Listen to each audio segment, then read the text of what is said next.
Bonjour à tous et bienvenue dans ce nouveau magazine BTO Bouge ton Ouest.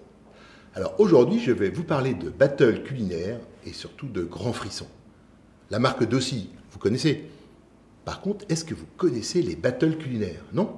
Vous savez quoi? On va enfiler notre tablier et on va aller voir comment ça se passe.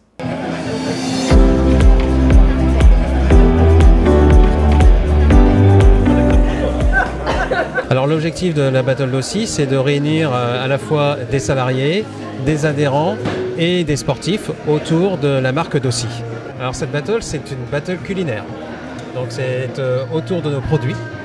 Nous cherchons à faire vivre une expérience utilisateur à nos sportifs et à nos salariés et à nos adhérents. Alors bien entendu, c'est une battle culinaire tout à fait conviviale qui vise à utiliser nos produits et à montrer l'utilisation que l'on peut faire de nos produits Dossi. Et donc ça fait vivre une expérience tout à fait nouvelle, à la fois aux joueurs, aux adhérents et aux salariés, autour des valeurs que l'on souhaite véhiculer à travers la marque. On souhaite bonne chance à tous les deux, on souhaite bonne chance aux deux clubs pour leur fin de saison respective. Pour le RC Vannes, c'est bien engagé, pour le FC Lorient, il y a encore de beaux challenges à relever.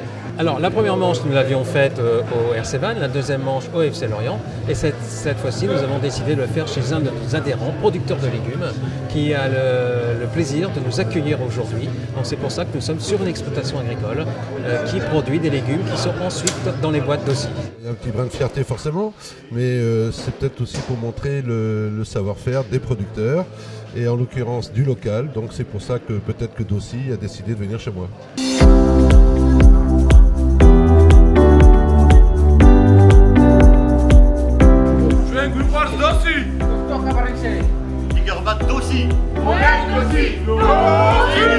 Quel est votre métier?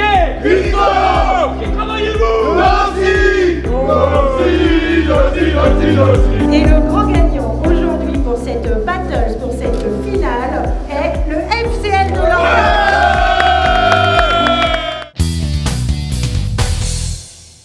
Alors Bouge ton Ouest, c'est surtout l'occasion de faire des rencontres inédites.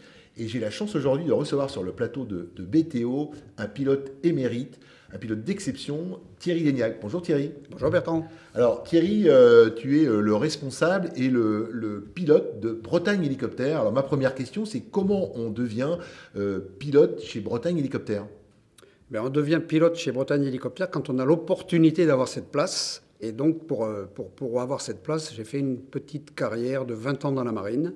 Et ce qui m'a donné l'expérience nécessaire à avoir ce poste. Parce que donc Bretagne Hélicoptère, c'est une société bien sûr d'hélicoptères, mais qui a quand même une spécialité. C'est que tu survoles, tu fais beaucoup de choses au-dessus de l'eau. Tu as vraiment une spécialité par rapport à d'autres hélicoptères plutôt terrestres. Ah oui, j'ai 70% de mon activité qui est consacrée à la prise de vue, bon, spécifiquement maritime, mais un petit peu terrestre. Je fais 70% donc de prise de vue et 30% de vol taxi ou de vol de circuit touristique autour du Golfe. Alors, bon Thierry, donc tu as commencé ta carrière de pilote dans l'aéronaval, hein, c'est bien ça? Oui. Alors, qu'est-ce que tu avais comme type de mission dans l'aéronaval? Donc, j'ai fait 4 ans, j'ai fait 20 ans en tout hein, dans l'aéronaval. J'ai fait 4 ans dans des flottilles qui étaient destinées plutôt à la guerre et beaucoup d'instructions après. J'ai été donc dans des écoles, différentes écoles. Tu étais moniteur de pilotage, c'est ça? J'étais moniteur de pilotage, oui. C'est la crème quand même, les moniteurs, il faut le dire, hein, dans le pilotage d'hélico. Donc, tu étais embarqué, tu as beaucoup navigué Alors, j'ai un peu navigué à mes débuts. D'accord. Donc, j'ai fait la Jeanne d'Arc pendant 2 ans, donc ce qui m'a permis de faire 2 fois le tour du monde. Sympa. Oui, ce qui est pas mal. Et puis, rapidement, j'ai été affecté en école. Donc, à partir du moment où on est en école, on est un peu fonctionnaire. C'est-à-dire qu'on a des horaires plus de bureau et moins sur les bateaux. Ouais, donc, j'étais plus en école. D'accord. Et donc, tu quittes ta carrière militaire au bout de 20 ans, de bons et loyaux services. Et là, oui, tu rejoins donc une société civile d'hélicoptères, en tant que pilote. Ça? Voilà. Donc, j'ai basculé dans le civil. Et je suis parti 6 ans à l'Île-Dieu. D'accord. Et depuis 13 ans, je suis donc à Vannes, le pilote de Bretagne Hélicoptère, parce que je suis tout seul. Tu voles sur quel type d'appareil, Thierry? Là, je vole sur écureuil. Je vole sur un écureuil qui a 6 places passagers et qui est un des hélicoptères les plus vendus au monde, bien adapté à la prise de vue dans ce que je fais actuellement. Alors justement, parle-nous un peu de tes prestations, de tes missions, j'allais dire. Qu'est-ce que fait Bretagne Hélicoptère?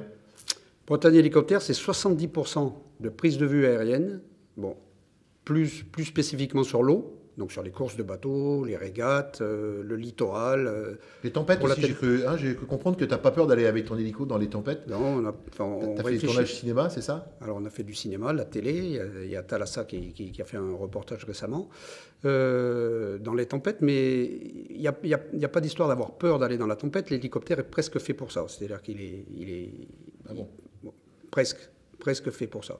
C'est-à-dire qu'il accepte les grands coups de vent et ne pose pas trop de problèmes au niveau stabilité, donc on arrive à travailler, à faire des images, même avec beaucoup de vent. D'accord, et tu n'as pas un petit côté trompe-la-mort quand même pour faire ça?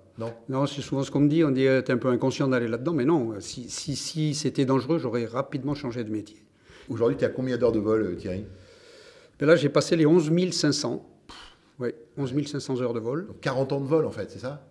40 ans de pilotage, quasiment. J'ai pas 40 ans, j'ai 38 ans. Ouais, mais le côté, pas 40, 38, d'accord. Ouais. Donc 38 ans de vol, c'est quoi? C'est un métier passion avant tout? C'est une passion rémunérée, c'est ça, c'est ce que je dis toujours. C'est une passion et j'ai la chance d'être rémunéré pour ça. Parle-nous un peu de l'autre part de ton activité, donc de Bretagne Hélicoptère, qui là n'est pas la prise de vue, mais donc le tourisme, le transport, c'est ça? Oui, alors je fais 30% de mon activité et le circuit touristique autour du Golfe. Donc ça, c'est la majeure partie de mon travail de transport public. Mais on fait aussi des vols taxis à destination des îles ou de tout autre endroit. Comment on fait pour pouvoir faire ça? Il faut t'appeler, donc il y a un numéro de téléphone. Hein, oui, voilà. Alors il y a un numéro de téléphone, un site internet. D'accord. On va les inscrire là directement, comme ça, voilà, les gens pourront t'appeler. Bien sûr. Voilà. Et puis on réserve et si on fait affaire, on part. Et c'est quoi en moyenne c'est 1 heure de vol, une demi-heure? Non. C'est 20 minutes. Un tour du Golfe fait 20 minutes de vol. 20 minutes de vol. Et là, tu nous promènes dans tout, tu nous fais découvrir. On fait le tour du Golfe exhaustif. On fait vraiment le tour du Golfe avec les commentaires, parce que chaque passager est équipé d'un casque. Donc, et me pose des questions, parce que j'ai beaucoup de réponses à formuler. Et puis ça se passe bien. Ce que j'aime, c'est que les gens descendent et me disent « Eh bien, vous nous avez rassurés et on est prêt à recommencer. » Tu as une saisonnalité? C'est toute l'année? C'est toute l'année. C'est toute l'année. Et les clients, d'habitude, ont tendance à vouloir voler avec du soleil. Ce n'est pas spécialement le meilleur temps. On aime bien. Et pourquoi? Parce qu'on voit plus de choses avec un temps un peu brumeux. Sans rentrer trop dans les détails, mais s'il y a quelques nuages, ça veut dire que l'humidité qui stagne dans les basses couches est formée et s'est condensée, a formé des nuages, ce qui veut dire que l'air en dessous est souvent plus clair et on voit plus loin. C'est pas spécialement un grand soleil qui nous fait aller voir le plus loin. Parce que pendant le tour du Golfe, on voit Belle-Île, on voit les îles Watt et Yadik, on voit la baie de Quiberon, on voit... Je rappelle quand même qu'on est un des plus beaux endroits au monde ici. C'est une des plus belles baies du monde. C'est une des plus belles baies du monde. Donc, Thierry, merci beaucoup d'être venu sur le plateau de Bouge ton Ouest. Ça a été un vrai plaisir. Merci Bertrand. Alors, quant à vous, il ne vous reste plus qu'à découvrir ce golfe vu d'en haut grâce à Thierry, à Bretagne Hélicoptère et à son expertise et ses conseils. Et puis maintenant, on va vous quitter. Au revoir Thierry, au revoir à tous et à bientôt pour un nouveau Bouge ton Ouest. Ciao.